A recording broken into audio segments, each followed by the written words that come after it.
जैसा आप बनना चाहते हैं वैसा नहीं बन पा रहे हैं, तो जानिए इसका असली कारण गौतम बुद्ध की कहानी से। नमस्कार दोस्तों, आप सभी का हमारे चैनल मीट रिलैक्स पर स्वागत है।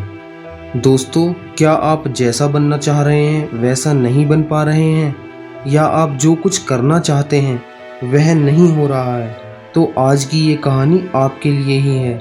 दोस्तों, इस कहानी को अंत तक ज़रूर सुनना।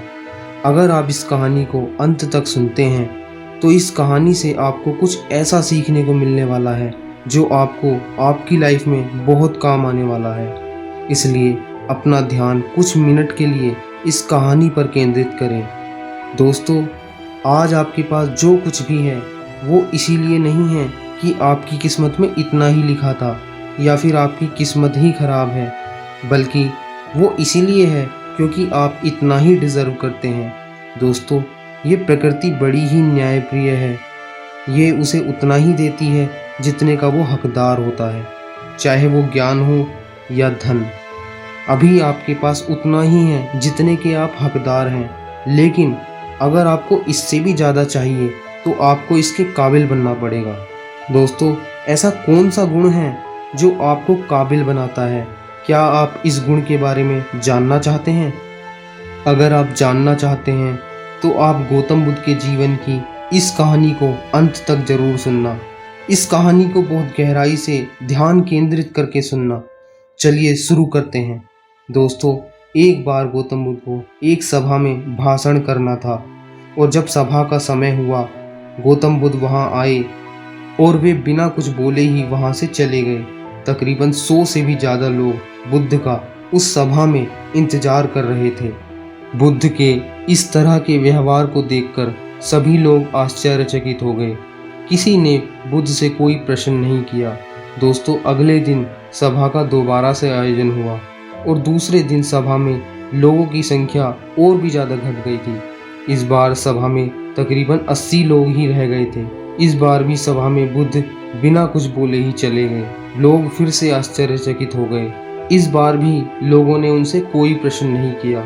अगले दिन सभा का आयोजन फिर से किया गया और इस बार लोगों की संख्या घटकर 50 ही रह गई थी। बुद्ध सभा में फिर से आए और उन्होंने सभा में इधर उधर देखा और फिर से बुद्ध बिना कुछ बोले सभा से चले गए।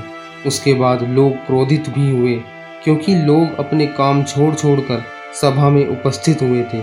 लेकिन इस बार भी लोगों ने बुद्ध से कोई प्रश्न नहीं किया। अगले दिन फिर से सभा का आयोजन हुआ।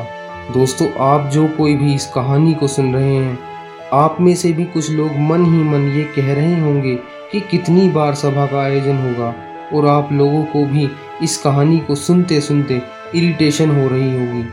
और जिन जिन लोगों को इरिटेशन शुरू हो गई है उन लोगों को तो और भी ध्यान से ये वीडियो सुनने की ज़रूरत है, क्योंकि ये कहानी आपके लिए ही है। अगले दिन फिर से सभा का आयोजन हुआ, लेकिन इस बार सभा में लोगों की संख्या घटकर 30 ही रह गई थी। इस बार बुद्ध सभा में आए और फिर से मुस्कुराकर वापस चले गए। इस बार भी लोग बहुत क्रोधित हुए और इस बार तो कुछ लोगों ने पीछे से कुछ कहा भी और बड़बड़ाए भी, लेकिन बुद्ध ने उनकी किसी भी बात का उत्तर नहीं दिया। दोस्तों, अगले दिन फिर से सभा का आयोजन हुआ और इस बार लोगों की संख्या बहुत ही कम हो गई थी।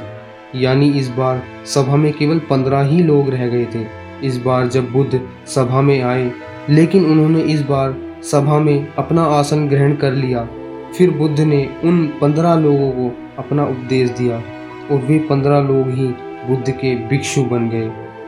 और आगे चलकर उन 15 लोगों ने बुद्ध के ज्ञान को अलग अलग दिशाओं में फैला दिया। फिर उन 15 लोगों में से किसी एक व्यक्ति ने एक दिन बुद्ध से पूछा कि आप सभा में बिना कुछ बोले ही क्यों चले जाते थे? फिर बुद्ध ने कहा कि मैं उन लोगों की खोज कर रहा था जो लायक थे। यानी कि पहले दिन 100 से भी ज़्यादा लोग आए हुए थे। उसमें से ज़्यादातर लोग सिर्फ आए हुए थे, उन्हें मेरे उपदेश से कोई मतलब ना था। वे बस आए हुए थे, और उनमें से ज़्यादातर लोग सिर्फ देखने और सुनने आए हुए थे कि सभा में क्या होता है। वे मेरे काम के लोग नहीं थे, क्योंकि वे लोग मेरे ज्ञान को औरों तक नहीं पहुंचा सकते थे। मुझे तो उन लोगों की खोज थी जो मेरे ज्ञान को जन जन तक पहुंचा सके। कई दिनों तक मैं सभा से बिना बोले ही इसलिए चला गया क्योंकि मैं ये देखना चाहता था कि कौन लोग हैं जिनके भीतर वास्तव में प्यास है। जिन लोगों के भीतर वास्तव में प्यास थी वे लोग अंत तक जरूर रुके, और जो लोग ऐसे ही आ गए थे वे लोग पहले और दूसरे दिन ही चले गए। जिनके भीतर धैर्य था उन्हें मुक्ति का मार्ग भी मिला, और जो लोग जल्दीबाजी में थे वे लोग अब घर में बैठे हुए हैं। सवाल वह नहीं कि मैं तुम्हें क्या दे सकता हूँ, बल्कि सवाल ये है कि तुम क्या ले सकते हो। तुम्हारा पात्र कितना बड़ा है और कितने के तुम हकदार हो। जितने के तुम हकदार हो उससे ज़्यादा तुम्हें नहीं मिलेगा। फिर वह व्यक्ति बुद्ध से पूछता है कि बुद्ध, लायक कैसे बना जाए। फिर बुद्ध कहते हैं कि धैर्य के द्वारा।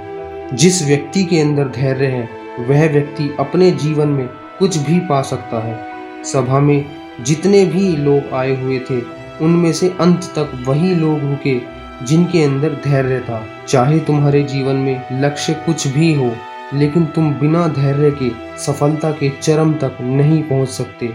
फिर वह व्यक्ति बुद्ध से पूछता है कि कोई व्यक्ति अपने भीतर के धैर्य को कैसे बढ़ाए।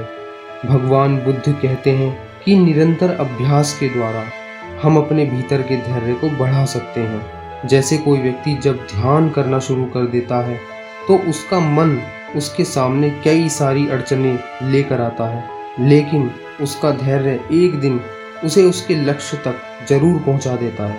फिर वह व्यक्ति बुद्ध से कहता है कि मैं समझ गया बुद्ध, मैं समझ गया, यानी मुझे धैर्य के साथ निरंतर अभ्यास की आवश्यकता है। दोस्तों, अब आपको इस कहानी को सुनकर समझ आ गया होगा कि आपके पास वो क्यों नहीं है जो आप पाना चाहते हैं, क्योंकि आप उसके लायक नहीं हैं। आप लायक तभी बनेंगे जब आप अपने भीतर धैर्य को बढ़ाएंगे। और धैर्य कैसे बढ़ेगा? धैर्य बढ़ेगा निरंतर अभ्यास के द्वारा। और अभ्यास कौन करेगा दोस्तों? अभ्यास करेंगे आप। तो फिर करते क्यों नहीं? दोस्तों, खुद से ईमानदारी के साथ एक प्रश्न जरूर पूछिए कि जो आप भविष्य में बनना चाहते हैं उसके लिए क्या आप धैर्य के साथ कर्म कर रहे हैं? दोस्तों, अगर इस प्रश्न का उत्तर नहीं है तो फिर अपनी असफलता के जिम्मेदार आप खुद होंगे। दोस्तों, आज की इस वीडियो में इतना ही। आगे और भी वीडियोस को देखने के लिए हमारे चैनल को सब्सक्राइब करें, लाइक करें एंड शेयर करें। जय हिंद, जय श्री कृष्ण।